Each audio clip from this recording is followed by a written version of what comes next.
അംസാക്ക, ഈ കാണുന്ന 10 രൂപ, ഇതുപോലുള്ള ഒരു 10 രൂപ നിങ്ങളുടെ ഉമ്മാൻ്റെ കയ്യിൽ നിന്നും കിട്ടിയതാണ്. ഇന്ന് കാണുന്ന ഹംസ അഞ്ചുമുക്കിൽ എന്ന് പറയുന്ന ഇത്രയും ബിസിനസ് സാമ്രാജ്യം കെട്ടിപ്പടുത്ത ഹംസാക്കാൻ്റെ മുതൽ മുടക്ക് എന്ന് പറയുന്നു. വെറും 6ാം ക്ലാസ്സുകാരനായ ഹംസാക്ക ഇന്ന് അമേരിക്കയിൽ നിന്ന് പോയി PhD എടുത്ത്, അതായത് ഇന്ത്യയിലും ലോകത്തുള്ള പല ഭാഗത്തും ബിസിനസ് കൊണ്ട് നടക്കുന്ന ഇത്രയും സിമ്പിളായിട്ടുള്ള ഒരു മനുഷ്യൻ. ഈ ഒരു കഥ എന്ന് പറഞ്ഞു കഴിഞ്ഞാൽ ഇന്നത്തെ തലമുറയ്ക്ക്, ഇന്നത്തെ മാതാപിതാക്കൾക്ക് കേൾക്കേണ്ടതാണ്. എന്താണ് ഈ 10 രൂപയുടെ കഥ ഒന്ന് പറയും. ഇത് പുതിയ ഒരു 10 അല്ലേ? അന്ന് ഇങ്ങനെയല്ല, വളരെ ഒരു കറുത്ത് മുഷിഞ്ഞ ചുരുണ്ട് മടങ്ങിയ ഒരു 10 റുപ്യ എൻ്റെ ഉമ്മാടെ കോന്തല കെട്ടുന്നാണ് അയച്ചു തരുന്നത്. ആ 10 റുപ്യയും കൂടെ ഇല്ലാത്തൊരു ഹംസ ഉണ്ടായിരുന്നു. എൻ്റെ വീടെന്ന് പറയുന്നത് അപ്പൊ ഈ ഒരു വീട് കാണുന്നുണ്ടല്ലോ, അതിന്റെ അടിയിലാണ് നമ്മുടെ തറവാട് ഓലപ്പുര. ചോർന്ന് ഇതിപ്പോ മഴ പെയ്യുന്നുണ്ട്, ഇപ്പൊ നമുക്ക് ചോരാതിരിക്കാൻ പറ്റുന്നുണ്ട്. എന്നാൽ അന്ന് ചോർന്ന് ഒലിക്കുന്ന ഒരു ഓലപ്പുരയില് ഒരു ഭക്ഷണത്തിന് പോലും ഗതിയില്ലാത്ത ഒരു ഹംസ ഉണ്ടായിരുന്നു. 3ാം ക്ലാസ് സ്കൂളിലേക്ക് പോകണ ആ രംഗമാണ് ഇന്നും ഞാൻ ഓർക്കണത്. അന്നൊക്കെ 10 എന്താ പറയാ 10 ലക്ഷത്തിന്റെ മൂല്യം ഉണ്ടാവും, 10 റുപ്യയും ഇല്ല. പക്ഷെ അന്ന് സ്കൂളിലേക്ക് പോകുമ്പോൾ എല്ലാവർക്കും പുത്തൻ ഉടുപ്പുണ്ട്, ഒരു കുടയുണ്ടാവും, ചില ചോറ്റുപാത്രം ഉണ്ടാവും, ചെരുപ്പുണ്ടാവും, ബാഗ് ഉണ്ടാവും. അങ്ങനത്തെ എല്ലാ സുഖ സൗകര്യങ്ങളോടെ സ്കൂളിൽ പോണ ഹംസ ഒന്നുമില്ലാതെ നിൽക്കുമ്പോഴാണ് ഉമ്മ പറഞ്ഞത്, ദേ അപ്പുറത്തുണ്ട് ഒരു മൂർക്കത്ത് വീട്, അവിടെ നിന്ന് മജീദ് എന്ന് പറഞ്ഞ ഒരു സഹോദരൻ, എൻ്റെ പ്രായ, അവൻ്റെ ഒരു പഴയ കുപ്പായ ഉമ്മാക്ക് കിട്ടിയിരിക്കണ്, അവർ കൊടുത്തതാ.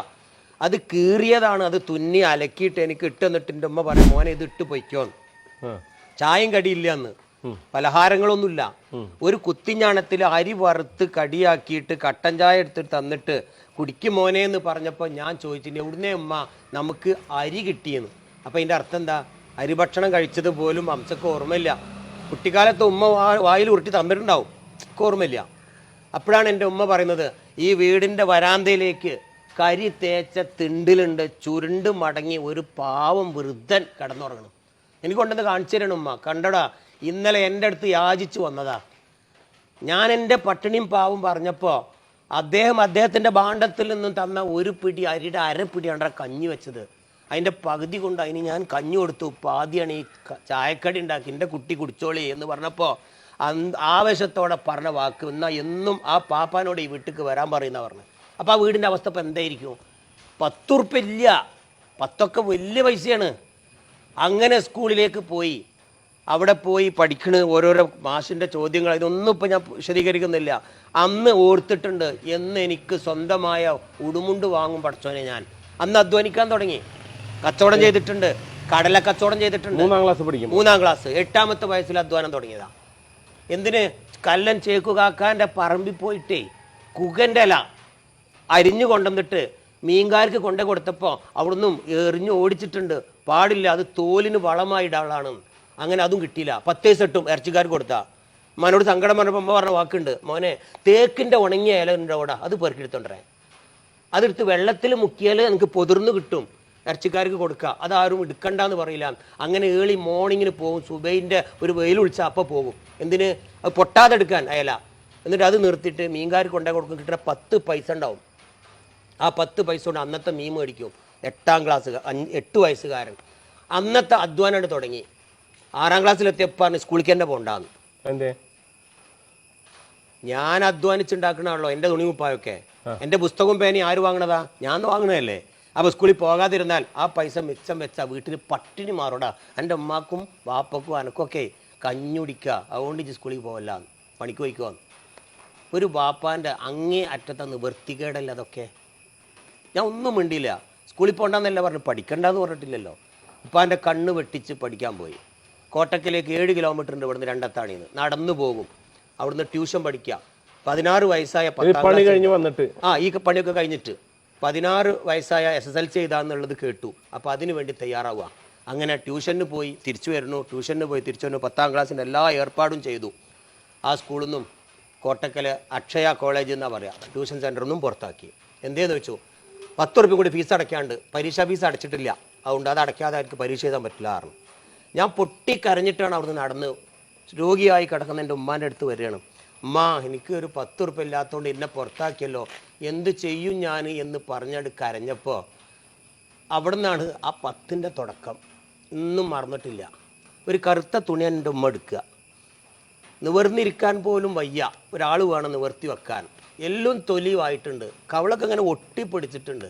എന്താ അത് കാരണം എന്നൊന്ന് ചോദിക്കാനുള്ള ബുദ്ധിയൊന്നും 16 വയസ്സായിട്ടും എനിക്കുണ്ടായിരുന്നില്ല. അപ്പോഴാണ് പറഞ്ഞു, എൻ്റെ കയ്യിൽ ഒരുപാട് പൈസ ഉണ്ട് മോനെ, എൻ്റെ കുട്ടി കരയണ്ടാന്ന്. അതൊരു വല്ലാത്ത നുണയായിരുന്നു എന്ന് പോലും മനസ്സിലാക്കാൻ പറ്റിയില്ല.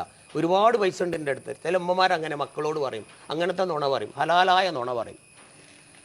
അങ്ങനെ കണ്ടു. അയാൾ നിമിർത്തിരുന്നിട്ട് എന്നും അയക്കാത്ത ആ കെട്ട് എൻ്റെ മുന്നിൽ അഴിച്ച് അവിടെ നിന്നാ ഈ ഒരു 10 രൂപ എൻ്റെ കയ്യിൽ വെച്ചിട്ട് പറയണം, എൻ്റെ ഉമ്മ ഇനിയുണ്ട് എൻ്റെ അടുത്തിട്ടാ, എൻ്റെ കുട്ടി ഫീസ് അടച്ചോളിന്ന്. ഒന്നും ചോദിക്കാണ്ട് ഞാൻ ആ ഫീസ് അടച്ചു. പരീക്ഷ എഴുതി. അടുത്ത ദിവസം ഉമ്മാൻ്റെ ഇരുന്ന സന്തോഷം പറയണം, ഉമ്മ ഞാൻ 10ാം ക്ലാസ് ജയിക്കും, എന്നിട്ടൊരു ജോലി കിട്ടും എനിക്ക്, എൻ്റെ ഉമ്മാനെ പൊന്നുപോലെ നോക്കും, ഞാൻ കൊണ്ടുപോകും, ഞാൻ പലയിടത്തേക്കും, നമുക്ക് പോണമ്മ എന്നൊക്കെ ഇങ്ങനെ പറഞ്ഞിരിക്കുമ്പോഴാണ് എൻ്റെ ഉമ്മാട് ചുമച്ചങ്ങനെ അങ്ങോട്ട് വീണു. നന്നായി ആസ്മുള്ള ആളാണ്. വീണു. എല്ലാവരും ഓടി വന്നു, താങ്ങി പിടിച്ച് കിടത്തി. എൻ്റെ ഉപ്പ തലയിലൂടെ കുറച്ച് വെള്ളം ഒഴിച്ചു. ഞാനങ്ങോട്ട് കരയാൻ തുടങ്ങി, എൻ്റെ ഉമ്മ മരിച്ചേന്ന് പറഞ്ഞിട്ട്. കാരണം ഒച്ചയൊന്നുമില്ല, ഒന്നും ഒരു അനക്കമില്ല. എവിടേക്കോ ഉപ്പ തട്ടി, പുറത്തൊക്കെ തട്ടി, തലയിലൊക്കെ തട്ടിയപ്പോൾ ഒന്നിട്ട് കണ്ണ് തുറന്ന് ശ്വാസം കൊണ്ട് പിടിച്ച്, കരണ്ട മോനെ, ഇല്ലടാ ഞാൻ മരിച്ചിട്ടില്ല, എൻ്റെ കുട്ടി കരരുത് എന്ന് പറഞ്ഞു. അത് പറഞ്ഞ് തീർന്ന് ഇല്ല. ഉമ്മ ഒരിക്കലും കൂടി ചുമച്ചു. ആ ചുമയിൽ ഇല്ല. പറഞ്ഞപ്പോൾ ഉപ്പാനോട് ചോദിച്ചു, എവിടെ? ഉപ്പാനോട് ഉപ്പ ചോദിക്കണം ഉമ്മാനോട്, എവിടെയാണ് എൻ്റെ കഫ് സിറപ്പ്? വായിൽ കഫം കെട്ടിക്കിടന്നതാ, അതുകൊണ്ടാണ് ഇങ്ങനെ ചുമ വരുന്നത്. അത് കുടിച്ചാൽ മാറും. കാരണം അന്ന് കൊണ്ടുപോകാനൊന്നും പൈസ ഇല്ല, ഇവിടെ റോഡും ഉണ്ടായിരുന്നില്ല അന്ന്. ഒരു മഞ്ചലിലൊക്കെ ആക്കണം ആശുപത്രിയിൽ പോകണമെങ്കിൽ. അവിടെ കഫ് സിറപ്പ് എടുത്താണ്ട് കുടിക്ക്, ഞാൻ ഒഴിച്ചു തരാം എൻ്റെ വായിൽ. ഉമ്മാനങ്ങനെ താങ്ങി പിടിച്ചുകൊണ്ട് ഒരു പാതി മരിച്ച ഉമ്മാൻ്റെ വായിലേക്ക് മരുന്ന് ഒഴിച്ച് കൊടുക്കാൻ വേണ്ടി കുപ്പി പരിശോധിക്കുകയാണ്. എവിടെയാണ് കുപ്പി? കുറേ നോക്കി. എന്നോട് പറഞ്ഞു, എടാ നോക്ക്, അവിടെ കുപ്പി ഉണ്ടാവിരിക്കണേ, കഫ് സിറപ്പിൻ്റെ കുപ്പി. ഞാൻ ഓരോന്നും എടുത്ത് നോക്കും, മുഴുവനും കാലിയാണ്, ഒന്നും ഉള്ളതില്ല. അതിലാണ് എൻ്റെ ഉമ്മ പറഞ്ഞത്, എൻ്റെ കൈ കൊണ്ട് പിടിച്ചു, ഉപ്പാൻ്റെ കൈയും പിടിച്ചിട്ട് പറഞ്ഞൊരു വാക്ക്, നിങ്ങളത് തപ്പണ്ട, എനിക്ക് നിങ്ങൾ കഴിഞ്ഞ ആഴ്ച തന്ന ആ പൈസ 10 ഉറുപ്പ്യല്ലേ മരുന്ന് മേടിക്കാൻ തന്നെ, അത് ഞാൻ മോന് ഫീസ് അടക്കാൻ കൊടുത്തു, ഓല് പോയി പഠിക്കട്ടെ, ഓലൊക്കെ നന്നാവട്ടെ. ഇത് കേട്ടതും എൻ്റെ കൈയും കാലും വേറെ തുടങ്ങി. റബ്ബേ, ആ പൈസയാണല്ലേ തന്നത്. ഞാൻ എൻ്റെ ഉമ്മാൻ്റെ മടിയിലേക്ക് കണ്ട് മറിഞ്ഞു വീണിട്ട് പറഞ്ഞു, ഉമ്മ എന്തിനാണ് ഇങ്ങനത്തെ ക്രൂരത എന്നോട് കാട്ടിയത്? നിങ്ങൾ എന്തിനാണ് അത് തന്നത്? എനിക്ക് സങ്കടമായിട്ടോ? ഇല്ലടാ, എൻ്റെ കുട്ടിയും നാളെ നന്നാവും, എൻ്റെ കുട്ടീൻ്റെ കയ്യിലൂടെ ഒരുപാട് ആൾക്ക് അത്താണിയോടാ എന്ന് പറഞ്ഞു തീർന്നില്ല. എൻ്റെ ഉമ്മ പിന്നെയും ചുമച്ചു. ആ ചുമ അവസാനത്തെ ചുമയായിരുന്നു. വീണു, താങ്ങിയിട്ട് കിട്ടിയില്ല. എൻ്റെ കൈ കിടന്നാണ് എൻ്റെ ഉമ്മ മരിച്ചത്. അത് എത്ര വർഷങ്ങൾ ഇന്ന് കഴിഞ്ഞാലും മറക്കാൻ പറ്റൂല. അത് ഇനി എത്ര പ്രാവശ്യം ആര് ചോദിച്ചാലും, ഒരുപാട് ആൾ ചോദിച്ചിട്ടുണ്ട്, ഞാൻ ഓരോ ക്ലാസ്സിലും ഇത് ഷെയർ ചെയ്തിട്ടുണ്ട്. ആ വിഷ്വൽ, ആ ഉമ്മാടെ മുഖം ഇക്കങ്ങോട്ട് വിട്ടു പോണില്ല. ഞാൻ അവിടെ ഇരുന്ന് കരയാനും തോന്നുന്നില്ല, എന്താണെന്നറിയാതെ നിശ്ചലമായി കിടക്കുന്ന ആളുകളൊക്കെ ഓടിക്കൂടി ഒരു മഞ്ചലിലാക്കി കൊണ്ടുപോയി ആശുപത്രിക്ക്. ഡോക്ടർ പറഞ്ഞു 2 മണിക്കൂർ മുന്നേ മരണം സംഭവിച്ചിട്ടുണ്ട്. ഒരു നേരത്തെ കഫ് സിറപ്പ് പോലും മേടിച്ചു കൊടുക്കാൻ എന്താ മക്കളെ നിങ്ങളെ കൊണ്ട് കഴിഞ്ഞില്ലേ എന്നുള്ള അവിടുത്തെ ഒരു ചോദ്യം. അതോടുകൂടി വീണ്ടും തകർന്നു. ഒരു മക്കൾക്ക്, ഒരു രക്ഷിതാക്കൾക്കും ഈ ഒരു ഗതി വരരുത്. അന്ന് തുടങ്ങിയ പാച്ചില, ഓട്ടം നിർത്തിയിട്ടില്ല. 39 കൊല്ലായിപ്പോൾ എൻ്റെ ഉമ്മ മരിച്ചിട്ട്. ഇന്നും ആ മുഖവും ഈ 10 രൂപയും ഇന്നും ഓർക്കാത്ത, കരയാത്ത ദിവസം അംസൻ്റെ ജീവിതത്തിൽ നിന്ന് കടന്നു പോയിട്ടില്ല. ഇന്നത്തെ എൻ്റെ സാമ്രാജ്യം മുഴുവനും നിങ്ങൾ ചോദിച്ച് കറക്റ്റാ, ഇതിൽ നിന്നുണ്ടായത് തന്നെയാണ്, ഒരു സംശയമില്ല. ഇന്നത്തെ പുതുതലമുറക്ക് വലിയൊരു പാഠം തന്നെയാവും. മാതാപിതാക്കളെ നോക്കാത്ത, അവരെ ചീത്ത പറയണ, അവരെ വഴക്ക് പറയണ, അവരടിക്കണേ, അവരെ കൊല്ലണ എത്ര കുട്ടികളുണ്ട് ഇല്ലേ? നെഞ്ചത്ത് കടാര കയറ്റുന്ന മക്കളില്ലേ? അവർക്ക് സമർപ്പിക്കണം നിങ്ങൾ. ഇനി ഒരു ഉമ്മക്കും ഈ ഒരു ഗതി വരരുത്. അതന്നെ, ഇത് എത്ര പറഞ്ഞാലും അവസാനിക്കില്ല. ഞാൻ ഓരോ ക്ലാസ്സിന് പോകുമ്പോഴും പുതുതലമുറ ഇരിക്കുമ്പോൾ ഷെയർ ചെയ്യാറുണ്ട്. ഏതായാലും സങ്കടം ബാക്കി. എല്ലാം മയ്യത്തൊക്കെ കൊണ്ടുപോയി മറവ് ചെയ്ത് എന്നെ വിളിച്ചോണത്തി പോയി. ഞാൻ മയ്യത്തിൻ്റെ ഒപ്പൊക്കെ പോയി. സാരമില്ല, അള്ളാൻ്റെ വിധിയല്ലേ. വാപ്പ ജീവിച്ചിരിപ്പുണ്ടല്ലോ. ഉപ്പാനെ നോക്കാൻ തന്നെ ആയി. ഉപ്പാനെ നന്നായിട്ട് നോക്കണം. പണിക്ക് വീണ്ടും പോയി, പഠിക്കാൻ പോയി, പണിക്ക് പണി എടുക്കാത്ത ഒരു പണിയില്ല, എടുക്കാത്ത ഒരു പണിയില്ല. ചാണം വാരിയിട്ടുണ്ട് അറിയങ്ങൾ, റോട്ടിൽ നിന്ന് ചാണകം വാരിയിട്ട് ഉണക്കി പൊടിച്ചിട്ട് വളകരി കൊടുത്തിട്ടുണ്ട്. കുകൻ്റെ ഇല വെട്ടി മുറിച്ചിട്ടുണ്ട്, വിറ്റിട്ടുണ്ട്. നാക്കൊണ്ട് പാളുണ്ടാക്കിയിട്ട് പിന്നെ മാർക്കറ്റ് കൊണ്ടുപോയി വിറ്റിട്ടുണ്ട്. ചൂട്ടുണ്ടാക്കി വിറ്റിട്ടുണ്ട്. കടലക്കച്ചവടം ചെയ്തിട്ടുണ്ട്. അച്ചാറുണ്ടാക്കി വിറ്റിട്ടുണ്ട്.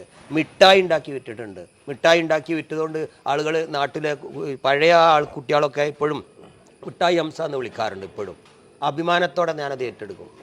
അങ്ങനെ ഒരുപാട് കച്ചവടങ്ങൾ ചെയ്തിട്ടുണ്ട്. ഏതായാലും ഇനിയുള്ള ലക്ഷ്യം വാപ്പനെ നോക്കണം. ഇപ്പോൾ ജീവിച്ചിരിപ്പുണ്ടല്ലോ, ആരോഗ്യത്തോടെ ഇരിക്കണ്ടല്ലോ. അങ്ങനെ ഒരുപാട് പണിക്കൊക്കെ പോയി സൈഡായിട്ട് കുറേ കോഴ്സുകളെടുത്ത്, കാലിക്കറ്റിൻ്റെ ഒരു ഓപ്പൺ ബി ഒക്കെ എടുത്ത് അതൊക്കെ തോറ്റുപോയി. ഏതായാലും ഇലക്ട്രോണിക്സും ടെക്നിക്കലും പല കോഴ്സും പഠിച്ച് നേരെ വിദേശത്തേക്ക് വിട്ട് കാഷിയോ കമ്പ്യൂട്ടർ കമ്പനിയിലെത്തി, കല്യാണം കഴിച്ചു. അങ്ങനെ സന്തോഷത്തോടെ അവിടെ ജീവിക്കുകയാണ്. ഒരു വയസ്സായ ഒരു കുട്ടീനെയും ഒരു മോളും വന്നു. ആ കുട്ടിക്ക് ഏകദേശം ഒരു വയസ്സോളായി. ആ സമയത്താണ് ഉപ്പാനെ കൊണ്ടുപോയി ഹജ്ജ് ഉംറയൊക്കെ ചെയ്യിപ്പിച്ചു. നല്ല സുഖമായിട്ട് ഒരുപാട് കൂടെ എൻ്റെ താമസിപ്പിക്കുകയും ചെയ്ത ജിദ്ദയിൽ. ഒരു ദിവസം ഉപ്പ വിളിക്കുകയാണ്. ഞാൻ കാഷിയോ കമ്പ്യൂട്ടർ കമ്പനിയിലെ ജനറൽ മാനേജറായി പോസ്റ്റിലേക്ക് കണ്ട് കയറിയിട്ടുള്ളൂ. 7 കൊല്ലം കഴിഞ്ഞ് 8ാമത്തെ കൊല്ലം. ആ സമയത്ത് ഉപ്പ വിളിക്കുകയാണ്, മോനെ എനിക്ക് തീരെ വയ്യ, എന്നെ ഒന്ന് കാണണം. എനിക്ക് മനസ്സിലായി എന്തോ പന്തികേടുണ്ട്.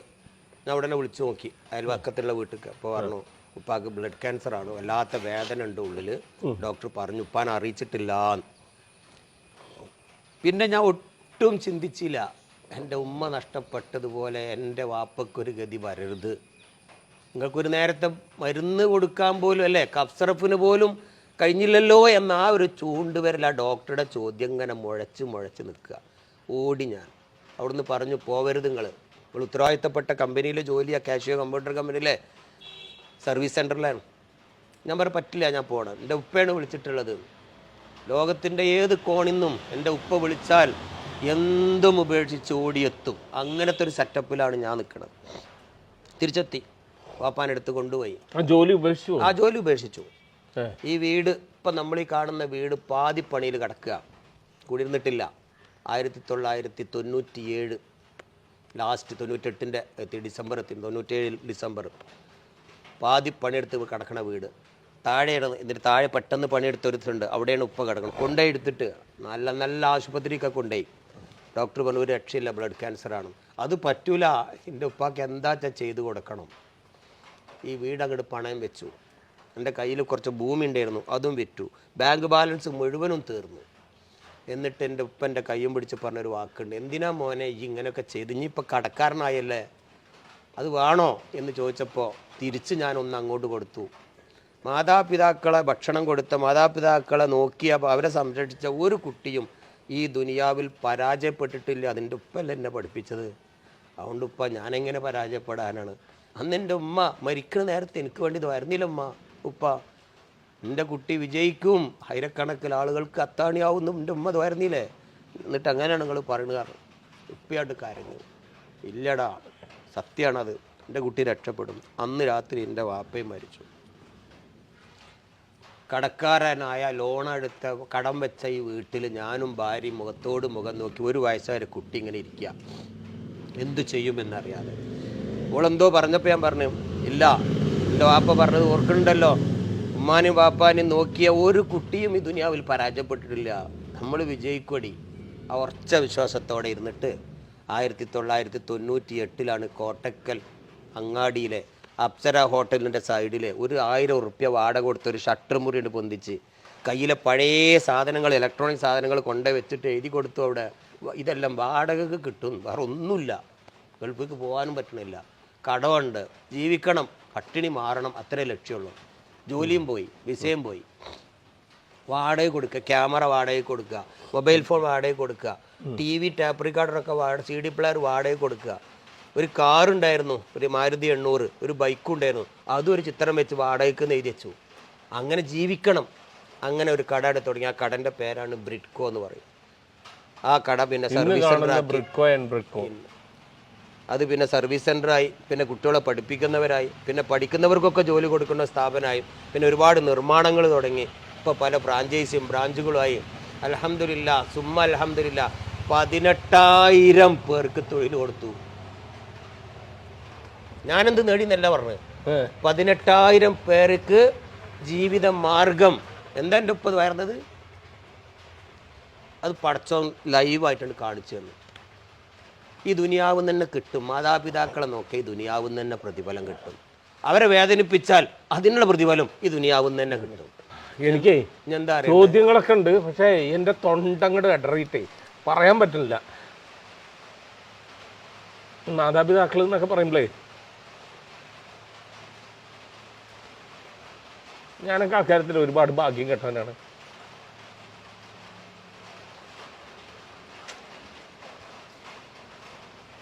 അല്ല, ഇന്നത്തെ ഓരോ വാർത്തകൾ ഇങ്ങനെ കേൾക്കുമ്പോഴേ ഉമ്മാനെ ഉപേക്ഷിച്ചു റോട്ടിൽ നിന്ന് കിട്ടി പല വൃദ്ധസദനങ്ങളും കയറി ഇറങ്ങും. ഞാനിന്നിപ്പോൾ അറിയോ, ഞാൻ പരിസരത്തുള്ള വൃദ്ധസദനങ്ങൾ കയറി ഇറങ്ങാത്ത എവിടെയില്ല. എൻ്റെ മക്കളെ പിടിച്ചിട്ടാണ് കൊണ്ടുപോവുക.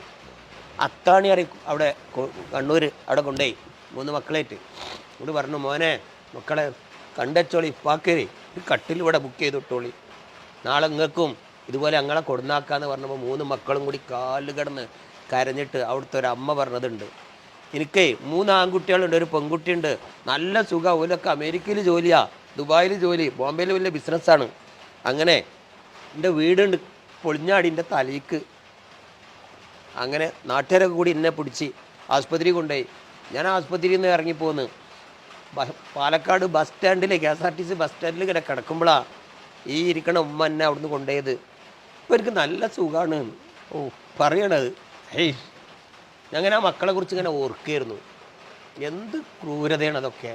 ഇങ്ങനെ എത്ര കുടുംബങ്ങൾ അവസാനേ വൃദ്ധസദനത്തിലേക്ക് കൊണ്ട് എത്തിക്കുന്ന മക്കൾ. ഇങ്ങനെയൊക്കെ പൊന്നുപോലെ പാലൂറ്റി വളർത്തിയിട്ട് അവസാനം അവരെ കൊല്ലണേ, തലയറക്കണേ, വെട്ടിക്കൊല്ലണേ, കുത്തിക്കൊല്ലണേ അല്ലേ? അതെ. ഇതൊക്കെയാണ് ഇന്നത്തെ പത്രവാർത്തകൾ നമ്മൾ വായിക്കുന്നത്. ഇതൊക്കെ വായിക്കുമ്പോഴൊക്കെ എനിക്കത് പൂർത്തിയാക്കാൻ കഴിയില്ല. അങ്ങനെ ഒരു വാർത്ത വായിച്ചാണ്ട് അവസാനിപ്പിക്കാൻ ഇന്ന് വരെ കഴിഞ്ഞിട്ടില്ല.